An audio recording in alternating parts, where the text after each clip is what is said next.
Welcome to Michigan. No, not this Michigan. This Michigan. The Upper Peninsula, the UP, the home of the Uppers. To get to Michigan, we had to travel through the mythical land of Wisconsin. We stopped at the waterfall that they used to make beer cheese soup, and then stayed overnight at an airport. The next day, we headed to Garden, Michigan.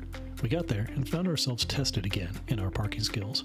We had to back up a hill, and into a narrow spot. But our park also had a mascot, a bald eagle we saw each morning in the trees above, looking over the big bay to knock for tasty treats.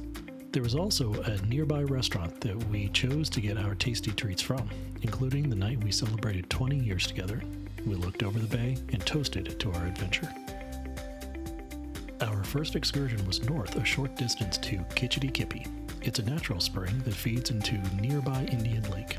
The water is insanely clear, consistently cool at 45 degrees regardless of the season, and pumps out at a staggering 10,000 gallons of water per minute. We toured the site on a floating dock that is powered by kids eager to turn a large wheel that cranks the dock across the 200-foot opening.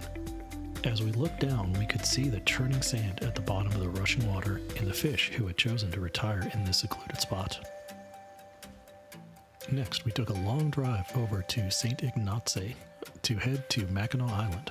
We thought Mackinac City and Mackinac Island would be pronounced differently, so we spoke to locals at the ferry before leaving, locals on the island, and various shop owners, and we can conclusively say that nobody knows for sure how to say the island's name, but we're going to stick with Mackinac.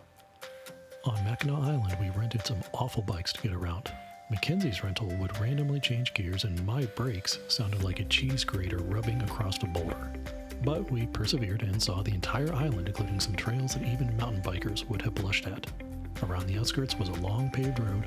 We rode along to see the waterway on one side and brand new Victorian-style houses on the other.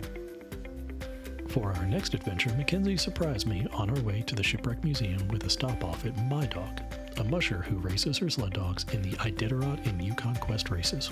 We learned about the history of the races, her experiences racing in them, and got to pet Maple, her retired lead dog, and played with a number of adorable puppies. Mine was named Feta, and it was perfection. At the Shipwreck Museum, we learned about the long history of shipwrecks in the Great Lakes, and while there, we even saw a shipwreck on the existing shipwrecks. But it was convenient as this finally completed an artificial land bridge that you can now walk from Whitefish Point all the way to Canada without even getting your feet wet. Our final escapade was to Pictured Rocks. We started at a little spot before it though called the Log Slide, which was used to transport cut timbers from the top down to Lake Superior. But now people slide down and climb back up just for fun. But we did not. From the top, we saw the best views we've seen so far. It's hard to describe them, so I'll let some pictures dry. Pictured Rocks also presented some astounding visuals, but we're sure it would have been better from the boat.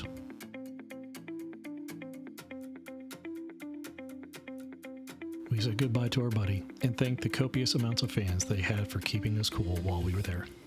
And that was our trip to Michigan.